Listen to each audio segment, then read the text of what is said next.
একসঙ্গে দুই বোনকে বিয়ে করা, একেবারে জোরে বললে কি হয়? একসঙ্গে দুই বোনকে বিয়ে করা। এক বোনকে বিয়ে করেছে আর একটা যুবতীশালী হুন্ডার পাশে নিয়ে ফিল্ডিং মারা জায়েজ? বিয়ে করা যদি জায়েজ না হয় তাহলে ফিল্ডিং মারা জায়েজ নাই। আমার এলাকার এক শালি মারা গেছে, বুঝলেন? দুলাই ভাষা বলতেছে, আমি আমার আদরের শালির লাশটা ধরে কবরে নামাবার চাই। আমার আদরের শালির লাশটা ধরে কুটি নামাবি? ওই তো ফতুয়া জানে না, আবেগে বলে ফেলে দিছে আমার কলজার টুকরা শালি, হাতেরও শালি মরে গেছে, আমি তার লাশটা ধরে কবরে নামাবো। পাশ থেকে এক হুজুর, হারাম হারাম, শালির লাশ স্পর্শ করা হারাম। দুলা ভাই মুসকি মুসকি হাসে। তাহলে হাসেন কেন? বলে হাসার কারণ হল, যখন জেঁতা ছিল তোমার হাতের থেকে 500 টাকা নেওয়ার জন্য এমন ভাবে হাত ধরলো, টাকা না দেওয়া পর্যন্ত হাত ছাড়িনি। তো বাইসে থাকতে হাতের থেকে টাকা নেওয়া যায় বাবা? মরে গেলে লাশ ছোঁয়া যদি হারাম হয়, তাহলে বেঁচে থাকলে কি হবে? কথা কন না কেন ভাই, কথা কন না কেন? এখানে এখানে যে সমস্ত মেয়ের বাপ আছে, আমি তাদের পাঁওত হাত দিয়ে বলছি, পাঁওত হাত দিলেন। আপনার একটা মেয়ে যদি বিয়ে দেন, আর একটা মেয়ে যদি যুবতী বাড়ির থাকে, খবরদার ওই জামাই গাবড়ার কাছে ঘেঁষতে দিয়েন না।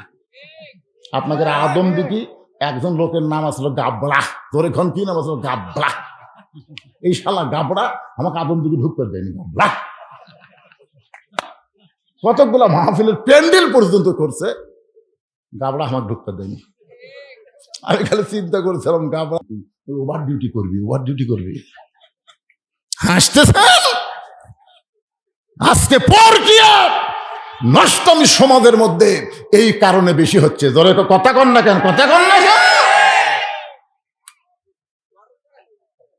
আমার মায়ের একটু মনোযোগ দিয়ে শুনবেন। ওসমান গনি আল্লাহ নবীর 2টা মেয়েকে বিয়ে করেছেন পরপর।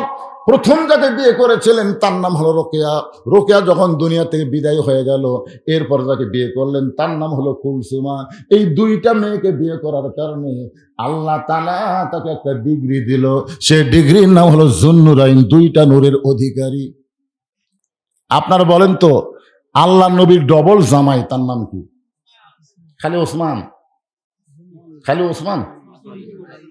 এটা একটা হলো। এখানে যারা হাজী সাহেব আছেন, হজ করছেন তো নাকি? আপনি করছেন? মাশাআল্লাহ। এখানে যারা হাজী সাহেব আছে তারা সবাই জানে, জান্নাতুল বাকিতে ঢুকতে গেলে দরজায় গেটে লেখা আছে, এই গোরস্থানের মধ্যে 10,000 সাহাবী ঘুম পাড়তেছে। সুবহানাল্লাহ বলেন। কত হাজার? 10,000-এর বেশি সাহাবী জান্নাতুল বাকির মধ্যে ঘুমায় আছে। আমাদের বাংলাদেশে কিন্তু একটা সাহাবীর কবর নেই, একটাও নেই। যেগুলো আছে সেগুলা খুব বেশি হলে ওই সিলেটের শাহজালাল, মাস্তানে সুলতান বলকি মহিষা, এরা আল্লাহর ওলি হবে, কিন্তু সাহাবী না। আমি একবার সিলেটে গিয়ে দেখলাম একটা মাজার হলো লেদা শাহ। হবিগঞ্জ পার হয়ে একটা মাজার রাস্তার ধারত, মাজারের নাম হলো লেদা শাহ রহমতুল্লাহ আলাই। কিছু দূর যাওয়ার পরে দেখলাম আর একটা মাজার, ঘোড়া শাহ রহমতুল্লাহ আলাই। আমি চিন্তা করলাম, ওটা লেদা শাহ, এটা ঘোড়া শাহ, তাহলে আসল শাহ কুঠি। একজনকে বললাম, কে রে ভাই লেদা শাহ কি? বলে হুজুর, যে ঘোড়া শাহ কবরের কাছে খাড়াই আছেন, ওর ঘোড়া উঠে লাগিয়েছিল, সে লাট ঢাকাতে হচ্ছে লেদা শাহ। আর এই ঘোড়া এই জায়গায় মরছে, এই জন্য আছে ঘোড়া শাহ। আরো সামনের দিকে যাবেন, সেটি আছে ঘোড়ার মালিক। তার মানে বোঝা গেল বাংলাদেশের অধিকাংশই মাজার ভণ্ড। এগুলা কিন্তু রেল লাইনের ধারত হয় না, এগুলা বেশি হয় পাকা রাস্তার ধারত। যখন কথা ঠিক কিনা, খালি যাবি আর হাদিয়ে মারবি। জান্নাতুল বাকির মধ্যে 10,000-এর বেশি সাহাবীর কবর আছে। সর্বপ্রথম যেই কবরটা পাবেন সেই কবরটা হলো ওসমান গনির কবর। যে কবরে ছোট্ট একটা পাথরে লেখা আছে ওসমান গনি, ওসমান গনি। আল্লাহ নবী ডাকবেন, ওসমান, আল্লাহ তোমাকে এত সম্পদ দান করেছে, তুমি কি হিসাব বলতে পারো? ওসমান গনি বলতেছে, ইয়া রাসূলুল্লাহ, আল্লাহ আমাকে যত সম্পদ দান করেছে, এই সম্পদ রাখতে গেলে যে গুদাম হয়, ওই গুদামে যে তালা দেই, সেই তালার চাবি টানতে একটা শক্তিশালী উট হিমশিম খায়। সুবহানাল্লাহ কন না কেন? আল্লাহ আমাকে যত সম্পদ দিছে, এই সম্পদ যে গুদামে রাখি, সেই গুদামে তালা দিয়ে ওই তালার চাবি টানতে একটা উট হিমশিম খায়। এখন বলেন তো কত দিছে? বুঝতে পারেননি? গুদামক তালা দিয়ে, সে তালার ছোড়ানি বোঝেন না? ছোড়ানি এটুকু না কোনা, এইটা টানতে একটা উট হিমশিম খায়। আল্লাহ নবী ওসমান, যে আল্লাহ তোমাকে এত সম্পদ দিচ্ছে, সেই সম্পদ যদি আল্লাহ ফেরত চায়, চাহিদা মাত্র আর বাহককে ফেরত দেওয়া লাগবে, তুমি কি ফেরত দিবে? যদি আল্লাহ চায় তুমি কি দিবা? সঙ্গে সঙ্গে ওসমান গনি মারছে দৌড়। ওসমান গনি যখন দৌড় মারলো, প্রত্যেক সাহাবী চিন্তায় পড়ে গেল। নবী এমন কথা বললো, ওসমান দৌড় মারলো কেন? কিছুক্ষণ পরে সমস্ত সাহাবী নবী দেখতে পায় যে উটটা চাবি বহন করে, ওই উটটা রশি ধরে ধরে নবীর দরবারে এসে বলতেছে, ইয়া রাসূলুল্লাহ, সমস্ত সম্পদের গুদাম, গুদামে তালা সহ চাবি টানা উটটাও পর্যন্ত আমি আল্লাহরে দিয়া দিলাম। গুদাম দিলাম, গুদামে যে সম্পদ আছে সম্পদ দিলাম, গুদামে যে তালা লাগাইছি তালাও দিলাম, ওই তালার চাবি বহনকারী উটটাও পর্যন্ত আমি আল্লাহ দিয়া দিলাম। নবী বলে, আল্লাহ যে ওসমান চাহিদা মাত্র সব তোমাকে ফিরাই দিল, তুমি আল্লাহ ওসমানকে কি দিবা? আল্লাহ বললেন, আমি আমার গানি ডিগ্রি ওসমান দিয়া দিলাম। সুবহানাল্লাহ। সেদিন থেকে নাম হলো ওসমান গনি। আর একটা ডিগ্রি হচ্ছে ওসমান জুন্নুরাইন। ওসমান হলো দুইটা নূরের অধিকারী। ধরে কোন সুবহানাল্লাহ। আল্লাহ নবীর দুইটা মেয়েকে পর পর বিয়ে করেছিলেন। প্রথম বিয়ে করেছিলেন সেই মেয়েটার নাম হলো রোকেয়া। দ্বিতীয় যেই মেয়েটাকে বিয়ে করেছিলেন তার নাম হলো কুলসুমা। একসঙ্গে দুই মেয়েকে বিয়ে করা জায়েজ নাই, তবে একটা মরে গেলে আর একটা যদি রাজি হয় ইসলাম জায়েজ করেছে। আমার কথা কি বুঝবার পারলেন? একসঙ্গে দুই বোনকে বিয়ে করা, এবারে জোরে বললে কি হয়? একসঙ্গে দুই বোনকে বিয়ে করা। এক বোনকে বিয়ে করেছে আর একটা যুবতীশালী হুন্ডার পাশে নিয়ে ফিল্ডিং মারা জায়েজ? বিয়ে করা যদি জায়েজ না হয় তাহলে ফিল্ডিং মারা জায়েজ নাই। আমার এলাকার এক শালি মারা গেছে, বুঝলেন? দুলাই ভাষা বলতেছে, আমি আমার আদরের শালির লাশটা ধরে কবরে নামাবার চাই। আমার আদরের শালির লাশটা ধরে কুটি নামাবি? ওই তো ফতুয়া মানে না, আবেগে বলে ফেলে দিছে। আমার কলজার টুকরা শালি, হাতেরও শালি মরে গেছে, আমি তার লাশটা ধরে কবরে নামাবো। পাশ থেকে এক হুজুর, হারাম হারাম, শালির লাশ স্পর্শ করা হারাম। দুলা ভাই মুসকি মুসকি হাসে। তাহলে হাসেন কেন? বলে, হাসার কারণ হল যখন জেঁতা ছিল তোমার হাতের থেকে 500 টাকা নেওয়ার জন্য এমন ভাবে হাত ধরলো, টাকা না দেওয়া পর্যন্ত হাত ছাড়িনি। তো বাইসে থাকতে হাতের থেকে টাকা নেওয়া যায় বাবা? মরে গেলে লাশ ছোঁয়া যদি হারাম হয়, তাহলে বেঁচে থাকলে কি হবে? কথা কন না কেন ভাই, কথা কন না কেন? এখানে এখানে যে সমস্ত মেয়ের বাপ আছে, আমি তাদের পাওয়াত হাত দেব বলতে, পাওয়াত হাত দিলেন। আপনার একটা মেয়ে যদি বিয়ে দেন, আর একটা মেয়ে যদি যুবতী বাড়ির থাকে, খবরদার ওই জামাই গাবড়ার কাছে ঘেঁষতে দিয়েন না। আপনাদের আদম দিকে একজন লোকের নাম আসলো গাবড়া। তোর এখন কি নাম আসলো? গাবড়া। এই শালা গাবড়া আমাকে আদম দিকে ঢুকতে দেয়নি। গাবড়া কতগুলা মাহফিলের প্যান্ডেল পর্যন্ত করছে, গাবড়া আমাকে ঢুকতে দেয়নি।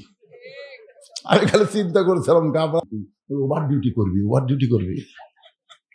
হাসতেছেন? আজকে পরকিয়া নষ্টমী সমাজের মধ্যে এই কারণে বেশি হচ্ছে। ধরে কথা কন না কেন, কথা কন না কেন? আমার মায়ের একটু মনোযোগ দিয়ে শুনবেন। ওসমান গনি আল্লাহ নবীর দুইটা মেয়েকে বিয়ে করেছেন পরপর। প্রথম যাকে বিয়ে করেছিলেন তার নাম হলো রোকেয়া। রোকেয়া যখন দুনিয়া থেকে বিদায় হয়ে গেল, এরপর যাকে বিয়ে করলেন তার নাম হলো কুলসুমা। এই দুইটা মেয়েকে বিয়ে করার কারণে আল্লাহ তাআলা তাকে একটা ডিগ্রি দিল। সে ডিগ্রির নাম হলো জুন্নুরাইন, দুইটা নূরের অধিকারী। সবচাইতে বড় ডিগ্রি হলো ওসমান গানি। ধরে কান সুবহানাল্লাহ। ওসমান ধনী। আর আমরা কি? এখানে যতগুলো লোক আছে আমরা কি? আল্লাহ কোরআনে বলেছেন, আল্লাহ গানিয়ুন ওয়া আনতুমুল ফুকারা। আল্লাহ হচ্ছেন ধনী, আমরা হলাম ফকির। জোরে কারণ আমরা কি? আরো জোরে, জোরসে বলুন। পর্দার অন্তরালে যারা আছে এরা কি? এরা ফকির। মরদ মানুষ যদি ফকির হয় তাহলে মেয়ে মানুষ কি? আরো জোরে। জোরসে বলুন। আপনারা বলেন তো, অনেক দিন হলে ফকির কিন্তু নিচে ছিল আর ফকুরনির জাত ছিল উপরে। ধরে কোন কথা ঠিক না? আগামী 12 তারিখে আমরা সবাই সিদ্ধান্ত নেব আর কোন ফকুরনি যেন বাংলাদেশের প্রধানমন্ত্রী হবার না পারে।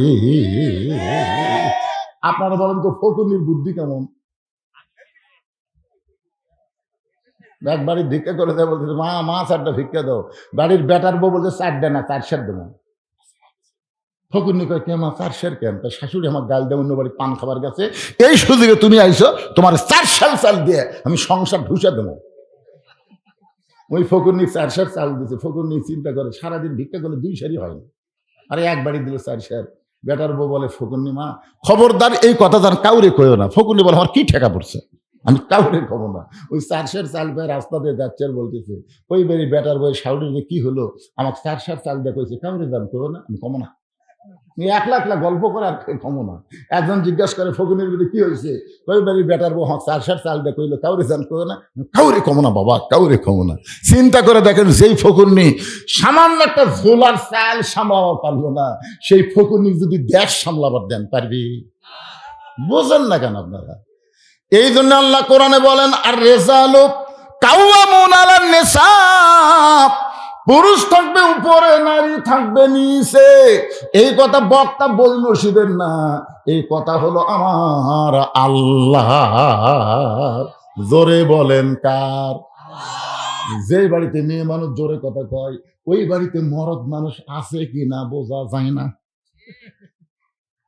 দেখবেন যেই বাড়িতে মেয়ে মানুষ সেই চিল্লাই, ওই বাড়িতে মরদ মানুষ বিলাই হয়ে।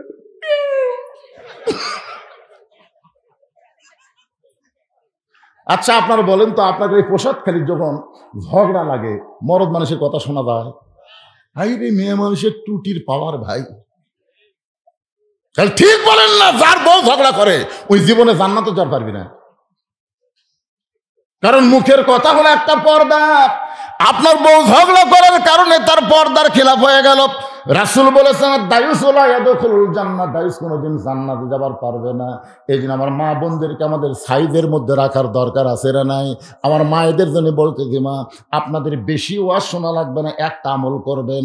আল্লাহ কোরআনে বললেন অকারনা ফি বুয়ুতিকুন্না ওয়ালা তাবাররাজনা তাবাররুজাল জাহিলিয়াতিল উলা। আল্লাহু আকবার। ওসমান গনি মনে মনে চিন্তা করে জুব্বা বুঝে আমি পাই, আমি হইলাম আল্লাহর নবীর ডবল জামাই। ওসমান গনির পাশে একজন বসে বসে মনে মনে চিন্তা করে এই জুব্বা তো আমি পাবো, এই জুব্বা তো আমি পাবো। তার নাম হলো হযরত আলী। ধরে বলেন নাম কি? আবু বকর কি চিন্তা করতেছে? জুব্বা বুঝে আমি পাই। উমর ফারুক চিন্তা করতেছে জুব্বা বুঝে আমি পাই। ওসমান গনি চিন্তা করে জুব্বা বুঝে আমি পাই, কিন্তু হযরত আলী বলতেছে জুব্বা তো আমি পাবো। হযরত আলী জুব্বা পাবে। আরে মজার ওয়াজ আসছে, কি বিপদ রে ভাই। বাস যাবে গ্যারান্টি দেন আমি বাড়ি যা পারবো।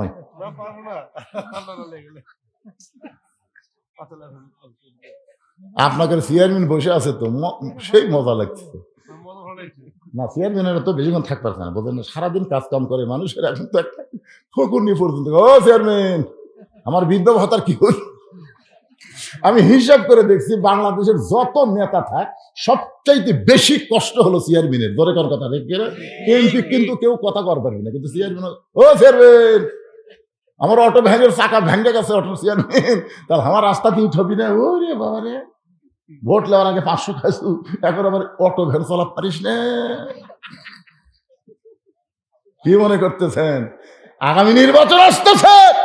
1 টাকা খাওয়া আপনার জন্য গু খাওয়ার মতন হারাম। ধরে কথা কর না কেন, কথা কর না কেন? আমি আয়াতে কারিমা তেলাওয়াত করেছি, অবশ্যই ওয়াজ করব।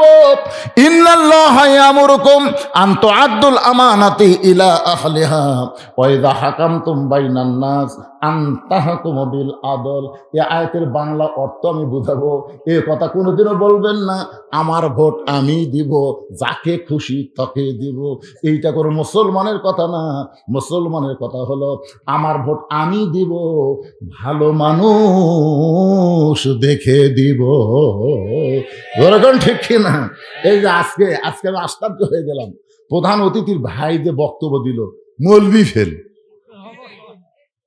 এই মসজিদ মধ্যে শুনে বলে হাইরি তো সবই জানে রা, খালি জানে না, অবশ্যই মানে। চেহারা দেখলে কিছুটা নূর দেখা যায়। ধরে কোন কথা ঠিক কিনা ভাই জান? ভালো মানুষ খালি টুপিওয়ালারাই ভালো মানুষ, জুব্বালারাই ভালো মানুষ তা কিন্তু না। সমাজের মধ্যে এমন অনেক ভালো মানুষ আছে যারা নির্বাচনে যদি আসে আপনি কিন্তু প্রতীক দেখবেন না, আপনি ভালো মানুষ দেখে ভোটটা দেওয়া লাগবে। এই ভোটটা হবে আপনার জান্নাত, এই ভোটের কারণেই যাওয়া লাগবে জাহান্নাম। যে আয়াতে কারিমা তেলাওয়াত করলাম তার তাফসীর করে আপনাদের বুঝাবো। তবে যেটা বলতেছে একটু মনোযোগ দিয়ে শোনেন। হযরত আলী বলতেছে এই জুব্বাত আমিই পাবো। এই কথা বলার অধিকার হযরত আলী কেমনে পাইল? যেন হযরত আলী চিন্তা করে দেখে, একদিন আল্লাহর নবী বলেছেন, শোনেন মনোযোগ দিয়ে, আল্লাহর নবী বলেছেন সাহাবীরা তোমাদের মাঝখানে এমন একজন ব্যক্তি আছে যেই ব্যক্তি আমি নবীর চাইতেও 2 দিক দিয়ে বড়। আল্লাহ রাসূল বলতেছেন সাহাবীরা তোমাদের মাঝখানে এমন একজন মহান ব্যক্তি বসে আছে যেই ব্যক্তিটা আমি নবীর চাইতেও 2 দিক দিয়ে বড়। সাহাবীরা বলে না হুজুর, আপনার চাইতে বড় এটা আমরা মানব না। রাসূল বললেন তোমরা না মানলেও আমি মানতেছি। ওমর ফারুক বললেন আপনার চাইতে 2 দিক দিয়ে বড়। সেই সাহাবীর নাম কি? রাসূল বললেন তার নাম হলো হযরত আলী। আল্লাহ নবী বললেন শোনো বাবা, আদম থেকে আমি নবী পর্যন্ত যত নবী দুনিয়াতে আইছে এই নবীর বউয়েরা জান্নাতে হবে, জান্নাতে যাবে। কিন্তু জান্নাতি নারীদের নেত্রী কোন নবীর বিবি হতে পারবে না। জান্নাতি নারীদের নেত্রী হবে আমার কলিজার টুকরা ফাতেমা। এই ফাতেমার স্বামী যিনি, তিনি হলেন পৃথিবীর শ্রেষ্ঠ স্বামী। সুবহানাল্লাহ কন্যা। আল্লাহ নবীর বিবির নাম খাদিজাতুল কুবরা। নবী কিন্তু সর্বসাকুল্যে 11টা বিয়ে করছেন। জোরে বলেন কয়টা? এই নবীর উম্মতের একটু হিসাব থবেন। কেউ কয় 13টা, কেউ কয় 15টা, এইটা ঠিক না। সর্বসাকুল্যে বিয়ে করছেন কয়টা? আরো জোরে। 11টা বইয়ের মধ্যে নবী শুধু একজনকে ইচ্ছা করে বিয়ে করছেন। একটা মেয়েকে নবী ইচ্ছা করে বিয়ে করছেন, আর অন্য 10টাকে নবী ইচ্ছা করে বিয়ে করেননি। নিজের ইচ্ছায় বিয়ে করছে কয়টা? একটা। আপনার বলেন তো নিজের ইচ্ছায় যাকে বিয়ে করছে তার নাম কি? এই ইউটিউবের লোকেরা কওগে, এরা প্রতিদিন ওয়াজ শোনা ওয়াজের ফ্যাক্টরি হয়ে গেছে। আপনারা তো আমার সামনে বসে আছেন, এক একজন একটা চিন্তা করতেছেন কুন্ডে রে। খাদিজাতুল কুবরাকে নবী ইচ্ছা করে বিয়ে করেন নাই, কারণ নবী এত গরিব ছিলেন। খাদিজা ছিলেন তখন মক্কার সবচেয়ে ধনবতী। এই ধনবতী খাদিজাকে নবী ইচ্ছা করে বিয়ে করতে পারেন না। খাদিজা বিয়ে বসেছেন, নবী করেছেন। সুবহানাল্লাহ। আয়েশাকে নবী ইচ্ছা করে বিয়ে করেন নাই, কারণ নবী যখন আয়েশাকে বিয়ে করেছেন তখন আয়েশার বয়স হলো মাত্র 6 বছর। ধরে বলেন কয় বছর? 6 বছরের ছোট্ট একটা মেয়েকে নবী ইচ্ছা করে বিয়ে করতে পারেন না। আল্লাহ হুকুম করেছেন, এই কারণ নবী আয়েশারে বিয়ে করছে। শুধু একজনকে নবী ইচ্ছা করে বিয়ে করছেন, তার নাম হলো উম্মে সালমা। ধরে বলেন নাম কি? আল্লাহ নবী ঘটক পাঠাইছিলেন উম্মে সালমার বাড়িতে। ঘটক যা বলতেছে উম্মে সালমা আল্লাহ নবী আপনাকে বিয়ে করতে চায়। উম্মে সালমা বললেন আমি বিয়ে বসবো না। উম্মে সালমা বললেন আমি বিয়ে বসবো না। ঘটক বলে উম্মে সালমা যেই নবীর জুতার পরশে আল্লাহর আরশ ধন্য হয়ে যায়। সুবহানাল্লাহ কন্যা কেন? লাইলাতুল মেরাজ সিদরাতুল মুনতাহা পাড়ি দিয়ে আল্লাহর আরশের দিকে নবী যখন যাচ্ছেন, এমন সময় জিবরাইল বলে নবী গো আপনি কি জুতা পায়ে আল্লাহর আরশে যাবেন? নবী বলতেছে ও জিবরাইল, আল্লাহর সঙ্গে মিরাজ করার আশায় আমার জুতা খোলার কথা খেয়াল নাই। এই মনে করে যখন নবী আমার জুতা খুলতে যাবে, আরশ থেকে আওয়াজ আসতেছে ওগো নবী, জিবরাইল আপনাকে চিনে না বলে আপনার জুতার কথা বললো, কিন্তু আমি আল্লাহ আপনাকে চিনি। আমার আরশ দামি হতে পারে, কিন্তু আপনার জুতার পরশে আজকে ধন্য হয়ে যাবে। তোর পাহাড়ের ধুলি লাগিয়া, তোর পাহাড়ের ধুলি লাগিয়া মুসা নবীর সম্মান বেড়ে যায়, নূর নবীজির জুতার ধুলায় আল্লাহর আরশ ধন্য হয়। সুবহানাল্লাহ। সেই নবী তোমাকে বিয়ে করতে চায়, আর তুমি বলতেছো বিয়া বসবো না। উম্মে সালমা বলতেছে আমি নবীর সঙ্গে বিয়া বসবই না। ঘটক এসে নবীর কাছে বলতেছে হুজুর এই বেয়াদবের কাছে হাত কেন পাঠাচ্ছেন? আপনার প্রস্তাব যে প্রত্যাখ্যান করে এই মানুষ। আল্লাহ রাসূল বললেন ঘটকারি ঠিক মতো করবার পারো না, আবার রিপোর্ট দাও, আমি নিজেই যাচ্ছি। আল্লাহ রাসূল নিজে উম্মে সালমার দরজা দিয়ে সালাম দিলেন, আসসালামু আলাইকুম ইয়া আহলাল বাইত। উম্মে সালমা বলে ওয়ালাইকুম আসসালাম, আপনার শরম নাই? উম্মে সালমা বলতেছে ওয়ালাইকুম আসসালাম, আপনার শরম নাই? আমি ঘটক ফিরিয়ে দিলাম, তারপর আপনি আবার আইছেন। রাসূল বলে উম্মে সালমা আমি আপনাকে বিয়ে করতে চাই। উম্মে সালমা বলতেছে আমাকে বিয়ে যদি করবারই চান আমার 3টা শর্ত পুরা করা লাগবে, পারবেন? উম্মে সালমা বলতেছে আমার 3টা শর্ত পুরা করলে আমি আপনার সঙ্গে বিয়ে বসবো। রাসূল বলেন প্রয়োজন হলে তোমার 3টা শর্ত পুরা করে হলো আমি তোমাকে বিবাহ করব ইনশাআল্লাহ। এখন আপনাদের কাছে আমার প্রশ্ন, উম্মে সালমার মধ্যে এমন কি আছে যেটার কারণে নবী নিজে বিয়ে করতে পাগল হয়ে গেলেন?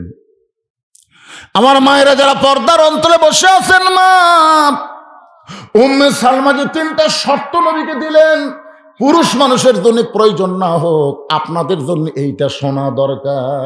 আপনারা বলেন মেয়েদের কিছু শোনা দরকার আছে না নাই? কারণ বউগুলা যদি ভালো হয় স্বামীগুলা যে জান্নাত পাবে। সুবহানাল্লাহ। আমরা বাইরে থেকে যখন ঘরের মধ্যে ঢুকলি প্যাঁ পু এটা নাই উঠে নেই, তখন আমরা বেড়াই ভালো রে, বেড়াই ভালো। মরদ মানুষ এখন বাড়ির থাকতেই পারতেছে না এই শালা বইয়ের অত্যাচারে।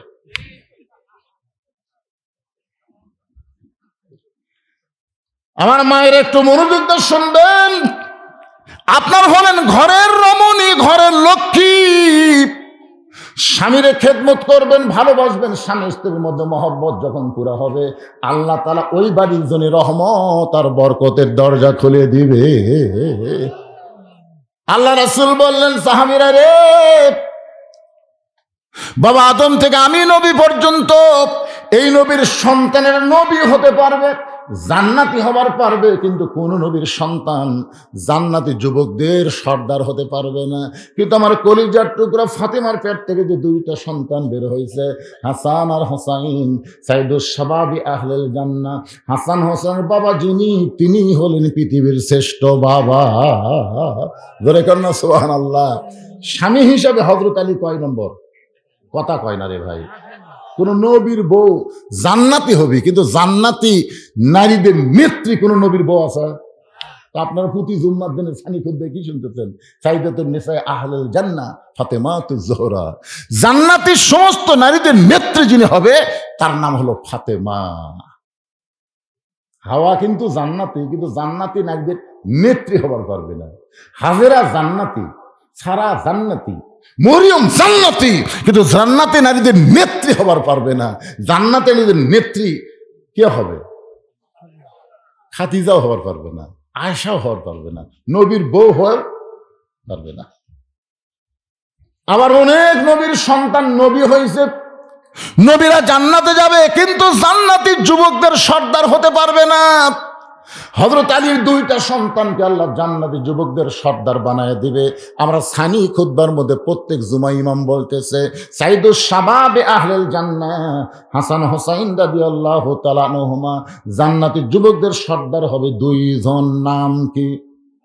এ জোরে কার নাম কি? তোমরা পাগল কার? আল্লাহর। মেসি নেইমার, মেসি নেইমার রাত 1টা পর্যন্ত মেসির খেলা দেখে। 1টা পর্যন্ত যেদিন আর্জেন্টিনার খেলা হয়, ওরে বাবারে, যুবকেরা সব পিকনিক করে এবারে 12টার মধ্যে চেতনা চোখে 1:30 থেকে খেলা হবে। সকাল পর্যন্ত খেলা দেখলো, হো হো করলো, 3টা পর্যন্ত খেলা দেখে শেষ, আর চেতন নাই।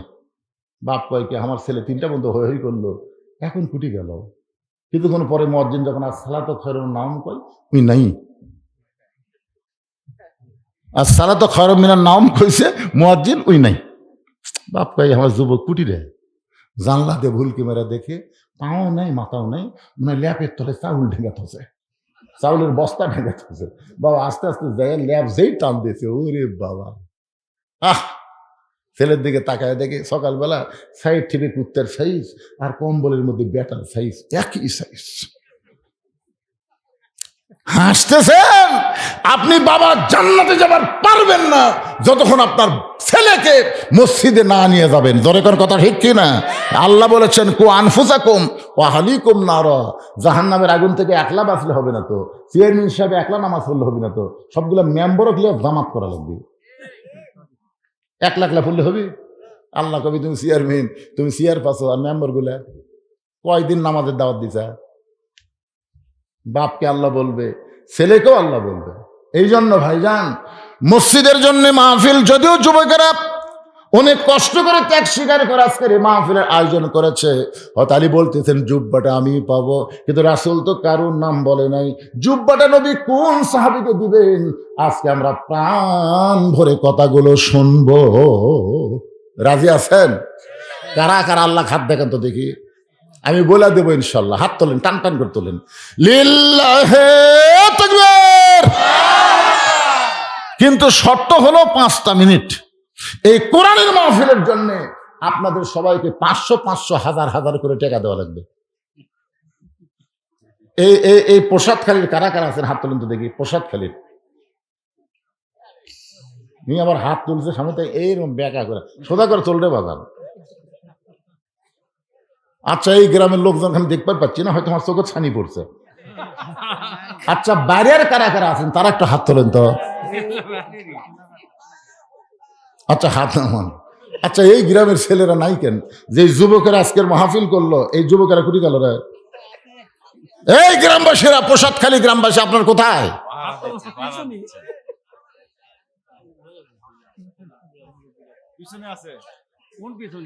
কোন পিছনে? আমি তো দেখতে পেলাম না। কোনটা? সব এটি আছে। হিসাব দেন, কয় হাজার দিবেন? দেন, আপনি দিয়ে শুরু লগত দেন পারে, এটাও বাকি নাকি? হাদিস সাহেব বলে আমি পিছনে আছি, 1000 টাকা নগদে করছে দেন। আল্লাহ তার দানকে কবুল করেন, নেক নিয়ত নেকাশা পড়া করেন। প্রত্যেক বছর ছেলেরা গান বাজনা না করে এরকম কোরআনের মাহফিল করবে, আপনারা কি বেজান না খুশি? হ্যাঁ, 1000 টাকা দান করেছে, যার টেজের উপর আছে চেয়ারম্যান সাহেব দেন, বারে কিছু দেন, দেন বাকি ছেলে করে কিছু দেন। মসজিদও দিবে। এর কাছে আমি 20,000 টাকারই সাহস পাচ্ছি রে, 1,15,000 দিবে। আল্লাহ, কি দোয়া করবো আমরা, কি দোয়া করবো? এইটা যেন যতদিন বাঁচে ততদিন যেন চেয়ারম্যান থাকে। তোর এখন আমিন। যদি নিয়ত থাকে উপরে যাবে, উপজেলা চেয়ারম্যান যাক, কি কন? আমি আশাই করিনি 1,15,000 দিবি আল্লাহর ঘর মসজিদের জন্য, তাও 3 মাসের মধ্যেই। আল্লাহ তাকে দান করার তৌফিক দান করুক, সকলে বলে আমিন। জনগণের খাদিম হিসাবে কবুল করুক, জোরে করে আমিন। চেয়ারম্যান সাহেব নগদ কিছু দেন পারে, কিছুই নাই। মানে আজকের মাহফিলটা হচ্ছে মসজিদের উন্নয়ন কল্পনা। তো এই ছেলেরা মাহফিল করবে এই মাহফিলের জন্য। আগে দিছেন? হ্যাঁ,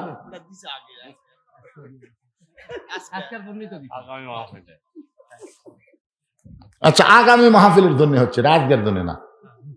আগামী মাহফিলে কত দিবেন কোন? এখন নগদ দেওয়া লাগবে না, খালি কইয়া দেন না। মসজিদের যদি 1,15,000 দিবার পারেন, ওটাও তো মরে গেলেও পাবেন। মাশাআল্লাহ। আমরা মৃত্যু চাচ্ছি না। খালেদা যে এমন অসুস্থ, তাই আমরা মৃত্যু চাচ্ছি না। কথা কন না কেন ভাই? সেদিন আমি ওয়াজ করতেছি, আল্লাহ খালেদা দেখে সুস্থ করো, পিছন দিতে এখন বলতেছে মরে গেছে। আমার তো মেজাজ খারাপ হলো, বুঝলেন? আমি খালি ফেসবুকের দিকে তাকিয়ে আছি যে তারেক জিয়া চলে আসলো, তার মা ছেলের একটা সংক্ষিপ্ত হলো একটা ভিডিও দেখতে পাবো, কিন্তু এখন পর্যন্ত পেলাম না। কি বিপদ বাড়ে! যদি যাই আল্লাহ তাকে জান্নাতি করুক, যদি জীবিত থাকে আল্লাহ তাকে সুস্থ করে ফিরাই দেখ। ধরে করে আমিন, ধরে বলে আল্লাহ আমিন। আমরা মৃত্যু চাই না, আমরা হায়াত চাই। এবারে আপনাকে মাঝখানে দূর থেকে আইছেন, বাহির থেকে আইছেন, আপনারা কিছুই দিবার পারবেন না। আমার আগে মামুনুর রশিদ চায়া চায়া তো একেবারে কিছুই দিলেন।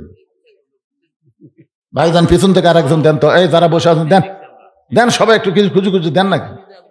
ওখানে বাকি লেখার জন্য কাগজ কলম রেডি আছে। বাহিরে যারা আইছেন আপনারা কি 500 করে টাকা দিবেন, নগদ না হোক বাকি দেন। আগামী বছর মাহফিলের আগে দিবেন আপনারা। আগামী বছর যে মাহফিল হবে তার আগে দিবেন। ভাই বলেন, হাত তোলেন। আপনাদের দিয়াই হোক, এরা যান দিবে না, আপনারাই দেন, সবাই দেন। আমাদের মসজিদের ইমাম সাহেব 100 টাকা দিয়েছেন। সাবেক ইমাম সাহেব কিছু দান করেছে, আল্লাহ দান কবুল করেন। এই মাহফিলের ছেলেরাই তোমরা ভিতরে গামছা লিয়ে যাও, বেশি রাত করা যাবে না, শীতের রাত টপ টপ করে নিয়র পড়তে দেবে, ভিতরে গামছা লিয়ে যাও। যাই যা পারে আল্লাহর রাস্তায় দান করবেন। 10, 20, 50, 100 যাই যা পারেন আল্লাহর রাস্তায় দান করবেন। আল্লাহর একজন বান্দা 200 টাকা দান করেছে, আল্লাহ দানকে কবুল করেন। হ্যাঁ, কাশ্মীরা পূর্ব মসজিদের ইমাম সাহেব দান করতে, এক ইমাম দিল, আবার আর এক ইমাম দিচ্ছে। এই যে মাহফিল একটা কমিটি আছে, কমিটির সভাপতিকে এই না মাহফিলের সভাপতি, এটা কমিটি কমিটি কমিটি নাই, ও সভাপতি সব দিছে। ভাই আপনি কিন্তু কন্ত দিকে কমিটির সদস্য আলফাজ সাহেব 200 টাকা দান করছে, আল্লাহ তার দানকে কবুল করেন। আজকের মাহফিলের সম্মানিত সভাপতি, জোরে বলেন মারহাবা। পকেটের মধ্যে হাত ঢুকাছে, একটু বেশি বেশি করে বার করুক। করজবাড়ির মোফাজ্জল সাহেব 500 টাকা দান করেছে, আল্লাহ তার দানকে কবুল করেন। এটা সভাপতি সাহেবের দান হলো। নগদ চাচ্ছি না তো, বাকি দেন, বেশি দেন, বাকি দেন। হ্যাঁ, প্রসাদকালীর খোকন 400 টাকা দান করেছে, আল্লাহ কবুল করেন। সভাপতি সাহেব 1000 টাকা দান করছে, আল্লাহ তার দানকে কবুল করেন। জি,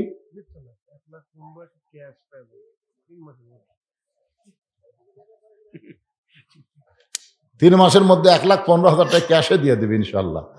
আল্লাহ আমরা দোয়া করি। ভাই যাবার চাইছিল, এই দোয়াটা তাকলিয়েই আমরা করবো, কি কোন করার দরকার নাই না। এই জন্য এই সবাই একটু জিকির করেন, বসেন, মহব্বতলে বসেন আর জিকির করেন। লা ইলাহা ইল্লাল্লাহ, লা ইলাহা ইল্লাল্লাহ, লা ইলাহা ইল্লাল্লাহ, লা ইলাহা ইল্লাল্লাহ, লা ইলাহা ইল্লাল্লাহ, লা ইলাহা, লা ইলাহা ইল্লাল্লাহ মুহাম্মাদুর রাসূলুল্লাহ।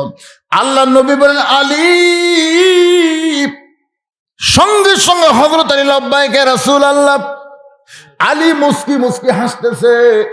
আল্লাহ নবী তখন বললেন আনা মাদিনাতুল ইলমি ওয়া আলীউ বাবুহা, আমি হচ্ছে এলেমের শহর, আলী হচ্ছে তার দরওয়াজা। ধরে কন্না সুবহানাল্লাহ। রাসূল কি বলতেছেন? আমি হচ্ছে এলেমের শহর, আলী হচ্ছে তার দরওয়াজা। আমি নবী যখন থাকবো না, আমার সমস্ত জ্ঞান যার মাধ্যমে প্রকাশ পাবে তার নাম হলো হযরত আলী। ধরে কন্না সুবহানাল্লাহ। একবার হযরত ওমর ফারুক জেরুজালেমে গেছিলেন, ইতিহাস সবাই জানে। এই একটু মনোযোগ দিয়ে শোনেন, জুব্বাটা নবী কেন দিবে, কি জন্য দিবে, একটু শোনা দরকার। তো মেয়েদের মধ্যেও কালেকশন কে যাবে, মেয়েদের মধ্যে আদায় কে করবে? হ্যাঁ, আমার মায়েরা দেন, আদায় করেন, মা আপনারা আদায় করেন। তবে খুব খেয়াল করবেন, একের মাহফিলের বিশ্বস্ত লোক কিন্তু ওখানে যাওয়া লাগবে। কারণ এখন তো খুব খোর, ইয়াবা খোর, গাঁজা খোর, এ খোর, সে খোর, এরা মেয়ে মানুষের মধ্যে আদায় করে একদিক দিয়ে চলে যায়, বুঝলেন? এই জন্য আপনাকে বিশ্বস্ত লোক ওখানে থাকেন, অন্য কেউ যেন মেয়েদের মধ্যে ঢুকতে না পারে। মেয়েরাই মেয়েদের মধ্যে আদায় করবে। আপনাদের মধ্যে যে আদায় করার ব্যাগগুলো, সে কোথায় গেল? ব্যাগগুলো এখানে জমা দেবেন। একটু মনোযোগ দিয়ে শোনেন। ওমর ফারুক জেরুজালেমে গেলেন। আপনারা সকলেই জানেন, যাওয়ার সময় ওমর ফারুক এক সময় রাখালকে উপরে উঠায় দেয়, আবার নিজে নাইমা রশি ধরে উঠে টানে। কিন্তু এমন মুহূর্তে জেরুজালেম ওমর ফারুক গেলেন, তখন রাখাল আছে উটের পিঠে, আর ওমর ফারুক নিচে দাঁড়িয়ে আছে। ওই সময় জেরুজালেমের খ্রিস্টানরা হযরত ওমরকে সম্বর্ধনা দেওয়ার জন্য উটের উপরে যিনি বসে আছেন তাকে হযরত ওমর মনে করে একটা চকিয়া এনে ওই চকিয়াটা উটের সঙ্গে নামায় বলতেছে, ইয়া আমির আল মুমিনিন, ও মুমিনদের আমির। উটের ভিড় থেকে সরাসরি নামতে যদি আপনার কষ্ট হয়, এই চকিয়ার উপর আপনি পা দিয়ে নামেন। একজন খ্রিস্টান হামাগুড়ি দিয়ে বলতেছে, আমার পিঠের উপরে পা দিয়ে আপনি সযত্নে জমিনে নামেন। কিন্তু রাখাল ছোট বাচ্চার মতন কাঁদতেছে। জেরুজালেমের খ্রিস্টানকে বলে, আপনি কাঁদবেন কেন? রাখাল চিল্লায় বলে, তোমরা যাকে খলিফা ওমর মনে করতেছো তিনি খলিফা ওমর না, আমি হলাম রাখাল। আর রশি ধরে যিনি জমিনে দাঁড়িয়ে আছে তার নাম হলো হযরত ওমর। সমস্ত খ্রিস্টানে বলে, এটা কেমনে হয়? এটা কেমনে হয়? রাখাল চিল্লায় বলে, আল্লাহর কোরআন দিয়ে যখন রাষ্ট্র চলবে তখন নেতারা এমনি মোত্তাকি হয়ে যায়। সুবহানাল্লাহ না কেন? সমস্ত খ্রিস্টানরা বললো, ইসলাম যদি এত সুন্দর হয় তো খামাখা আমরা খ্রিস্টানে থাকবো কেন? ওমর, আপনি আমাদের পড়ায় দেন, লা ইলাহা ইল্লাল্লাহু মুহাম্মাদুর রাসূলুল্লাহ। সব খ্রিস্টান মুসলমান হয়ে গেছে, কিন্তু একজন, কয়জন? বেকা। মানে আগেও মগরিব এসব পড়েনি, ওয়াজ শোনাও ফজর পড়বি না। এরা কি এরকম কিছু বেকা আছে না? নাই। যত ওয়াজই করেন ফাসাল্লি রাব্বিকা ওয়ানহার, যতই কম ওরা ওই যা আসলো তাই। ওই বেকাটা দৌড় মারছে খ্রিস্টান পাদ্রীর কাছে, হুজুর দরবারের মধ্যে মশান মারতেছেন, মদিনার উমর এসে আপনার দলের সবগুলা মুসলমান বানাতে। কি যে ভেলকি দেখালো, সব মুসলমান হয়ে গেল, কিন্তু আমি হইনি। আমি দৌড়ে এসে আপনাকে খবর দিলাম। খ্রিস্টান পাদ্রী এসে দেখে উমর ফারুকের সাথে সবাই জিকির করতেছে, লা ইলাহা। পাদ্রী হযরত উমরের সামনে দাঁড়ায় বলতেছে, ও মুসলমানের আমির, আমিও মুসলমান হবার চাই। উমর ফারুক বললেন, আপনি পাদ্রী যদি মুসলমান হন তো আলহামদুলিল্লাহ। পাদ্রী বলতেছে, আমি মুসলমান হব, তবে আমার 4টা প্রশ্নের উত্তর দেওয়া লাগবে। ধরে বলেন কয়টা? 4টা প্রশ্নের উত্তর দেওয়া লাগবে। 1 নম্বর প্রশ্ন হলো, পৃথিবীর এমন কোন জায়গা যে জায়গায় সূর্যের আলো একবার পড়েছে কিয়ামত পর্যন্ত পড়বে না? ওই জায়গার কথা বলতে হবে। আমার 2 নম্বর প্রশ্ন হলো, পৃথিবীর এমন কোন কবর যেই কবরের লাশটাও জীবিত, কবরটাও জীবিত। আমার 3 নম্বর প্রশ্ন হলো, পৃথিবীর এমন কোন কারাগার যে কারাগারের মধ্যে কয়েদি জীবিত, ওই কারাগারের নাম বলতে হবে। আমার ভুল হয়ে গেছে, প্রশ্ন হলো 3টা। এই 3টা প্রশ্নের উত্তর যদি দিবার পারেন তাহলে আমি পাদ্রী মুসলমান হয়ে যাব। উমর ফারুক। আর একটা প্রশ্ন হলো, পৃথিবীর এমন কোন দুই ভাই একই সঙ্গে জন্মগ্রহণ করেছে, আবার বহু বছর একসঙ্গে তাদেরকে হত্যা করা হলো, কিন্তু এক ভাইয়ের চাইতে 100 বছরের বড়। এমন 2 জন যমজ ভাইয়ের নাম বলতে হবে। উমর ফারুক বলেন, পাদ্রী রে, এমন প্রশ্ন আমি জীবনেও শুনি নাই, উত্তর কেমনে দিব? পাদ্রী বলতেছে, তাহলে আবার মুসলমান হলাম না। ওমর ফারুক জেরুজালেম থেকে যখন মদিনায় ফিরে আসলেন, হযরত আলীর সঙ্গে দেখা হলো। আলী বলতেছেন, জেরুজালেমের খবর কি? ওমর ফারুক বললেন, সব খ্রিস্টান মুসলমান হয়েছে, কিন্তু একজন পাদ্রী মুসলমান হলো না। আলী বলতেছেন, কেন হইল না? বলে, আমাকে 4টা প্রশ্ন করলো, আমি উত্তর দিবার পারি নাই, উত্তর দিবার পারলেই মুসলমান হতো। আলী বলতেছেন, কি প্রশ্ন করেছে? বলে, 1 নম্বর প্রশ্ন হলো, পৃথিবীর এমন কোন জায়গা সূর্যের আলো একবার পড়েছে কিয়ামত পর্যন্ত পড়বে না, ওই জায়গার নাম কি? আলী বলতেছেন, আপনি কি জানেন না, মুসা নবী যখন সাগর রাস্তা পাইলেন ওই সময় সূর্যের আলো সাগরের তলে পড়ে গেল, আর ফেরাউন যখন সাগরে নামলো ওই যে পানি একত্র হয়ে গেছে, কিয়ামত পর্যন্ত সাগরের ওই তলদেশে আর কোনোদিন সূর্যের আলো পড়বে না। ওমর ফারুক বলে, আলী রে, আমাকে 2 নম্বর প্রশ্ন করলো কবর আর কয়েদি হলো সন্তান। জোরে খান সুবহানাল্লাহ। 3 নম্বর প্রশ্ন করলো, এমন কোন 2 ভাই যমজ জন্মগ্রহণ করলো, বহু বছর পরে তারা একসঙ্গে মৃত্যুবরণ করলো, কিন্তু এক ভাইয়ের চাইতে এক ভাই 100 বছরের বড়। আলী বলতেছেন, একজনের নাম হলো আজিজ আলাইহিস সালাম, আর একজন হলো ওজার আলাইহিস সালাম। আল্লাহর কোরআন পড়েন তাহলে বুঝতে পারবেন। একজনকে আল্লাহ ঘুমের মধ্যে রাখছিল 100 বছর, ওই 100 বছর তার হায়াত কমে গেল। আবার 2 ভাইকে কাফের একসঙ্গে হত্যা করলো। ইতিহাস বলতেছে, এক ভাইয়ের চাইতে এক ভাই 100 বছরের বড়। উমর ফারুক আলীকে বুকের মধ্যে নিয়ে বলতেছে, এমন এলেম আল্লাহ তোমারে কেমনে দিল? আলী বলতেছেন, যেদিন মেরাজের জুব্বা রাসূল আমার শরীরে পরায়া দেয় সেদিন থেকে অনেক অজানা এলেম আমার সিনার মধ্যে আল্লাহ ঢুকাইছে। জোরে কোন সুবহানাল্লাহ। উম্মে সালমা যে 3টা শর্ত নবীকে দিলেন, যে 3টা শর্ত পুরা করে হলেও আল্লাহ নবী উম্মে সালমাকে বিয়ে করব। ও মায়েরা, যারা পর্দার অন্তর আছেন, আমার সামনে যারা বসেছেন, একটু মনোযোগ দিয়ে শোনেন। রাসূল বলে, উম্মে সালমা, আমি তোমাকে বিয়ে করতে চাই, প্রয়োজন হলে 3টা শর্ত পুরা করবো। এখন শর্তগুলো বলো। উম্মে সালমা বলে, আমার 1 নম্বর শর্ত হলো, ওগো নবী, আপনার সঙ্গে যখন আমার বিয়ে হবে তখন আপনি হবেন আমার দ্বিতীয় স্বামী।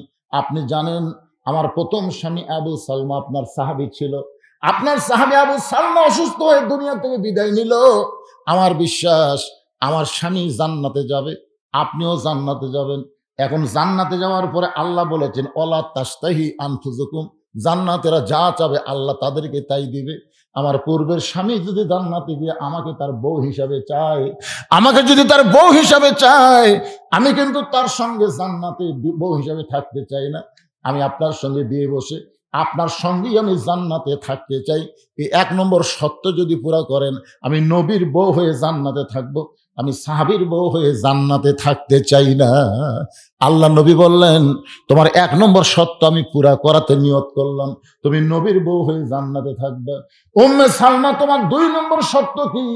উম্মে সালমা বলে, রাসূলুল্লাহ, আপনার সঙ্গে বিয়ে হওয়ার পরে হঠাৎ যদি আমার পূর্বের স্বামীর কথা মনে হয়, আর পূর্বের স্বামীর কোনো গুণের কথা আপনার কাছে বলি, আপনি কিন্তু মনে কষ্ট নেওয়া যাবে না। আগের স্বামীর কথা পরের স্বামীর কাছে বললে অবশ্যই স্বামী মনে কষ্ট পাবে। ওগো নবী, আমি একজন নারী, হঠাৎ যদি বলেই ফেলে দেই আমার আগের স্বামীর কথা, আপনি কিন্তু কষ্ট পাওয়া চলবে না। সঙ্গে সঙ্গে নবী উম্মে সালমাকে বলে, উম্মে সালমা রে, আমার সঙ্গে যখন তোমার বিয়ে হবে আমি এমন মহব্বত তোমাকে করব, তোমার পূর্বের স্বামীর কথা একটা বারের জন্যও মনে হবে না। সুবহানাল্লাহ কর না কেন? আল্লাহ নবীর যে 11টা বিবি, সমস্ত বিবিরাই বলেছে আমাদের নবী হলেন পৃথিবীর শ্রেষ্ঠ স্বামী। ধরে কোন সুবহানাল্লাহ।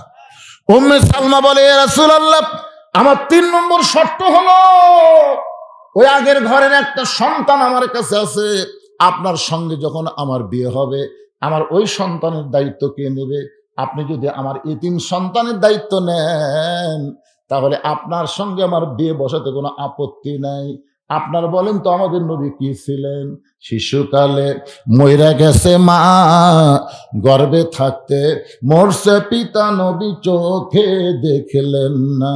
কে করিবে লালন পালন, কে দিবে সান্ত্বনা, এই দুনিয়ার বড় এতিম নবী ছিলেন একজনা। নবী যখন 3টা শর্ত পুরা করে দিতে চায়, উম্মে সালমা বললেন আমার কোনো আপত্তি নাই। কিন্তু আল্লাহ নবী উম্মে সালমাকে কেন বিয়ে করবেন? এই কেনটার প্রশ্নের উত্তর হলো, আবু সালমা যখন নবীর সঙ্গে মদিনায় হিজরত করলো, মক্কা থেকে যখন মদিনায় হিজরত করলো, উম্মে সালমা স্বামীর সঙ্গে মদিনায় আসতে পারলেন না। উম্মে সালমার বাবার একটু ধনী ছিল, তার আত্মীয় স্বজন ধনী হওয়ার কারণে আবু সালমার সঙ্গে উম্মে সালমাকে মদিনায় আসতে দেয় নাই। হঠাৎ আবু সালমা মদিনায় অসুস্থ হয়ে গেল। অসুস্থ অবস্থায় নবীকে বললেন, ওগো নবী, আমি আমার বউকে এতই ভালোবাসি, আমার বউকে নিয়ে আমি মদিনায় আসতে চাইছিলাম, কিন্তু ওদের বাচ্চার কারণে আমার বউটাকে আমি মদিনায় আনতে পারলাম না। আমি অসুস্থ হয়ে দুনিয়া থেকে বিদায় নিব, তবে একটা কথা আমাকে ওয়াদা দেওয়া লাগবে, আমার বউটা যখন মক্কা থেকে মদিনায় আসবে আপনি নবী তাকে বিবাহ করবে। রাসূল বলে, উম্মে সালমা রে, তোমার স্বামীর কাছে ওয়াদা দেওয়ার কারণে আমি তোমাকে বিবাহ করার জন্য পাগল হয়েছি। আমি কোনো নারীর চেহারা দেখে রূপ দেখে বিয়ে করি না, আমি বিয়ে করি তাকে পুরাপুরি আশ্রয় দেওয়ার জন্যে। সুবহানাল্লাহ বলেন। আল্লাহ বলতেছেন, ফাসাল্লি রাব্বিকা ওয়ানহার। 1 নম্বর হলো নামাজ, 2 নম্বর হলো কুরবানি। এই কুরবানি হলো নামাজ আদায় করার জন্য। ইবাদতের পূর্ব শর্ত হলো হালাল খাওয়া। আপনি যখনই নামাজ পড়বেন তখন নামাজ কিন্তু আপনাকে বলে দিবে শরীর পাক, কাপড় পাক, নামাজের জায়গা পাক। এই 3টা পাক যদি না থাকে আপনার কিন্তু নামাজ হবে না। এখন শরীর পাক মানে কি বুঝতেছেন?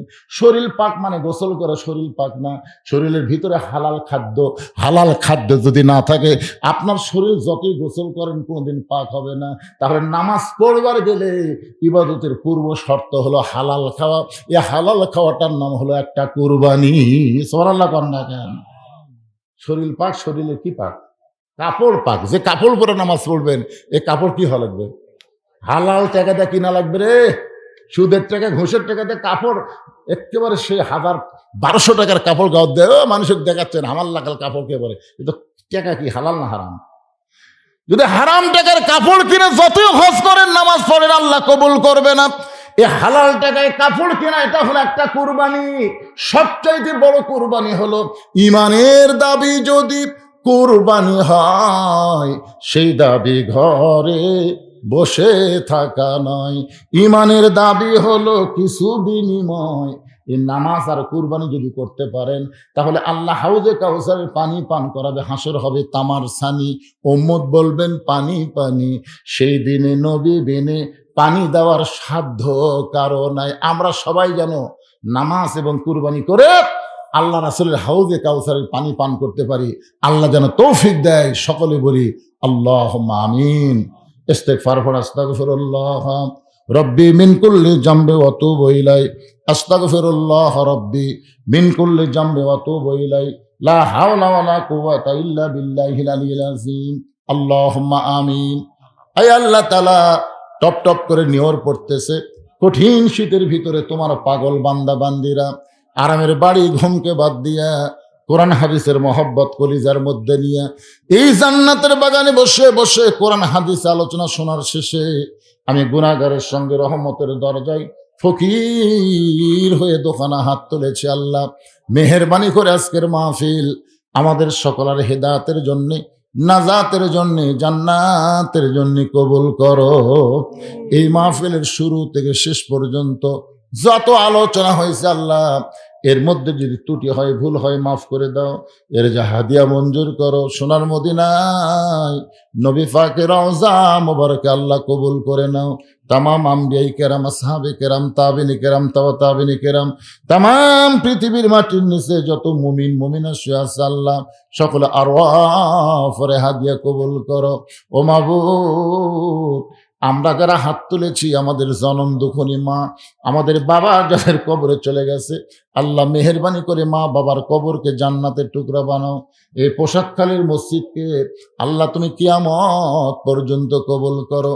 যেই ছেলেরা কষ্ট করে মেহনত করে আজকের জান্নাতের বাগান লাগাইছে এই সমস্ত ছেলেদেরকে, যুবকদেরকে মসজিদে 5 ওয়াক্ত নামাজি কবুল করে নাও। আমার মায়েরা যারা পর্দার অন্তরালে বসে বসে ওয়াজ শুনলো আবিদা সালিয়া পর্দার যে কবুল করে। মা ফাতেমার চরিত্র দান করে দাও। আল্লাহ আমি অসুস্থ, আমার মতো অসুস্থ অবস্থায় যারা হাত তুলেছে সবাইকে সুস্থতার নিয়ামত দান করো। আল্লাহ চেয়ারম্যান সাহেবকে কবুল করো। তোমার ঘর মসজিদের জন্য সরকারি অনুদান 1,15,000 টাকা দিবে আল্লাহ, তাকে তুমি জনগণের খাদেম হিসাবে কবুল করো। সমস্ত বিপদ আপদ মুসিবত থেকে আল্লাহ তুমি তাকে হেফাজত করো। আয় আল্লাহ আজকে মসজিদের সভাপতি, মাহফিলের সভাপতি, আজকের যুবকেরা যারা মাহফিলের সদস্য তাদের সকলকেই জান্নাতি কবুল করে নাও। মাবুদ, আজকের মাহফিলের সম্মানিত সভাপতি, সহসভাপতি, প্রধান অতিথি, বিশেষ অতিথি আল্লাহ সকলকেই তুমি কবুল করো। হাজির সাহেবদের কবুল করো, মুরব্বীদের কবুল করো, যুবকদেরকে কবুল করো, কচিকাচা বাচ্চাদের কবুল করো। আমার মা বোনদের আল্লাহ তুমি কবুল করো। কে কোন নিয়তে হাত তুলেছে আল্লাহ সকলের নিয়ত নেগাশাক আল্লাহ তুমি পুরা করে দাও। মাবুদ, অনেকে বিপদে আছে, মুসিবতে আছে, সমস্ত বিপদ আপদ মুসিবত থেকে আল্লাহ তুমি হেফাজত করো। আবার দোয়া করি এই প্রসাদখালির উপরে তুমি রহমত বরকতের দরজা খুলে দাও। প্রত্যেক বছর এমন করে একটা জান্নাতের বাগান যেন এরা লাগাতে পারে এমন ইমানি শক্তি আল্লাহ এদেরকে দান করে দাও। সুবহানা রাব্বিকা রাব্বিল ইজ্জাতি আম্মা ইয়াসিফুন ওয়া সালামুন আলাল মুরসালিন আলহামদুলিল্লাহি রাব্বিল আলামিন। ওয়াজাল আখিরাতি কালিমাতুনা ইনদাল মাউতি লা ইলাহা ইল্লাল্লাহু মুহাম্মাদুর রাসূলুল্লাহ সাল্লাল্লাহু আলাইহি ওয়াসাল্লাম। আসসালামু আলাইকুম ওয়া রাহমাতুল্লাহি ওয়া বারাকাতুহু।